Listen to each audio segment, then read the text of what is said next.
Olá, muito boa tarde. Está de volta esta rubrica que tenta analisar os tempos que antecederam a convocação do Concílio Vaticano II, olhar a realidade eclesial desse tempo e, para tal, contamos hoje novamente com a presença entre nós do cônego Carlos Paes, pároco na paróquia de São João de Deus em Lisboa e também um especialista nas questões relacionadas com a pastoral.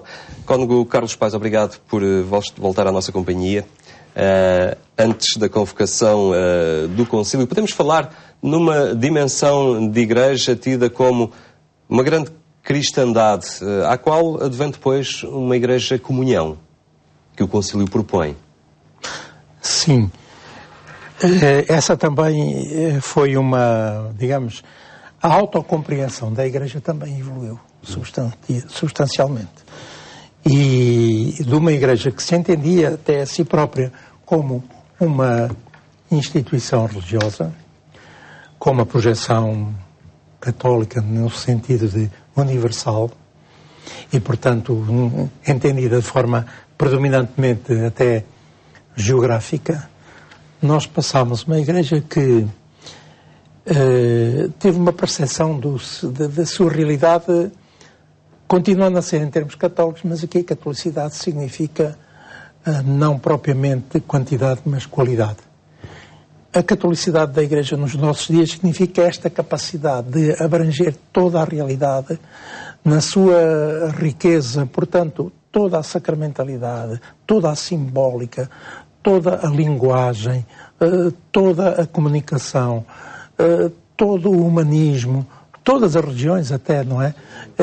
E, portanto, uma igreja que não é uma instituição bloqueada em si mesma e muito bem defendida e protegida, com sistemas de apologética, com sistemas de vigilância, da ortodoxia, da sã doutrina, etc. Mas uma igreja que, com toda a simplicidade, se faz companheira de uma humanidade um bocado à busca do sentido da vida, da existência, uma humanidade que se interroga sobre o seu futuro e que, tal como Jesus com os discípulos de Emaús, se aproxima deles, não para lhes pregar. O paradigma de Emaús é muito interessante, porque Jesus aproxima-se das pessoas para as escutar, para as ouvir. E só depois de ter ouvido digamos, a sua dor, a sua angústia, o seu sofrimento, o seu drama, é que começa a falar. E a iluminar isso mesmo, não é? Porque a Igreja está convencida que tem uma mensagem que faz sentido. Eu até diria que é uma mensagem verdadeiramente global, como aliás uma vez o disse de forma luminosa o Dom Sebastião Solar Rezende. Numa das suas pastorais, esse grande bispo de Nampula, que acho que era um deles teve, dizia que neste mundo, ele dizia isto ainda nos anos 50, 60, só há duas mensagens verdadeiramente globais, que têm essa pretensão de cobrir toda a realidade humana, toda a história de tudo. Uma é o marxismo, outra é o catolicismo.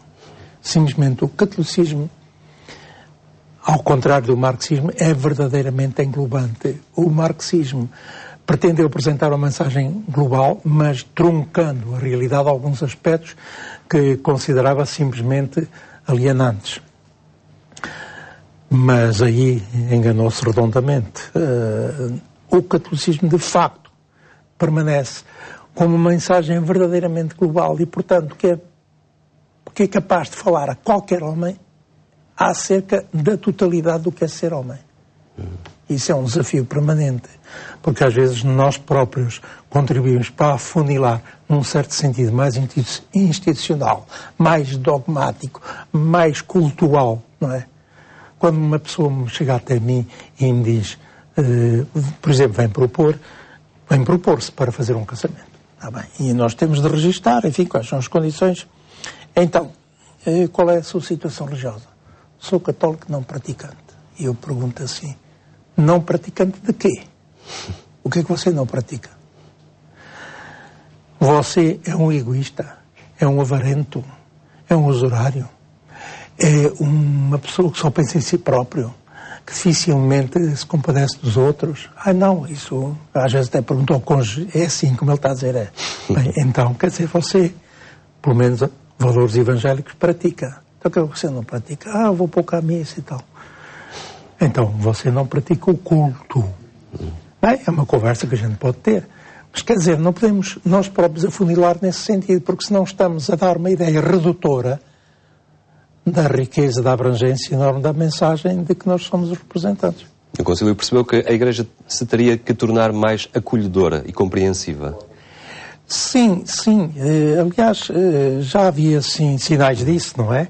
E neste século nós fomos surpreendidos sucessivamente por uma série de papas, a começar por Pio XII, que exatamente foi inaugurando esse estilo. É também uma Igreja que tenta atribuir responsabilidade aos seus fiéis, passar-lhes atributos até no campo da ação apostólica, não é? Sim. Quer dizer, nós talvez dessemos a imagem de uma Igreja cujo poder residia, sobretudo, na mão dos clérigos, não é? E uma Igreja, portanto, que de alguma forma se deixava, digamos também, apresentar como uma sede de poder. Sede e às vezes sede. Mas eu estou, digamos, há um certo poder que estava sediado ali nas mãos de clérigos, não é? Cada vez mais fomos percebendo, com alguma dificuldade, que não era por uma cedência ou por uma benevolência dos clérigos maiores que a parte maioritária da Igreja, que são os leigos, podia participar até digamos assim, na gestão desse poder, porque, repara, a própria ação católica foi apresentada primeiramente como uma participação no ministério dos bispos, no ministério apostólico, quando não é essa a realidade. E isso já se começou a perceber antes do concílio. Não, é por direito próprio, inato e batismal, que qualquer leigo, qualquer batizado, participa desse ministério, dessa missão e também desse poder que lhe vem da sua ligação com Jesus Cristo pelo batismo, que é poder de pastoreio, poder de proclamar a palavra e poder de celebração do próprio mistério, não é? E os consagrados estarão, portanto, a jusante dos leigos batizados. Eu hoje, e comecei a perceber-me isso em teólogos, alguns que começaram a escrever antes do concílio, portanto, há aqui uma evolução que se vai fazendo. O concílio não cai do céu. O concílio é o desabrochar do melhor que esta Igreja vai refletindo. E lembro de um teólogo que me influenciou nesta compreensão. Ele fala de uma Igreja de batizados. Batizados, leigos, batizados consagrados e batizados ordenados.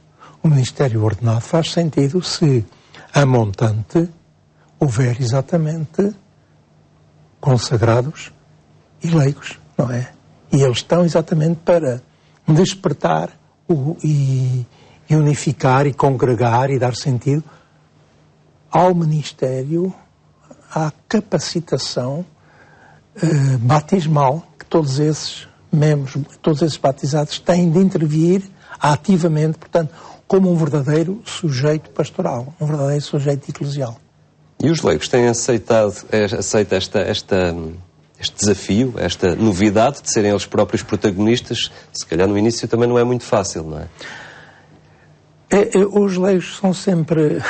Eu penso que por trás do leigo há sempre um padre qualquer, há sempre um pastor, há sempre um mestre que os faz... Os leigos até, digamos assim, eles são muito dóceis e muito abertos e até pouco reivindicativos. Agora já temos uma geração de novos leigos e consagrados que têm uma compreensão mesmo teológica destas realidades e, portanto, qualquer dia já serão capazes de nos dar nas orelhas.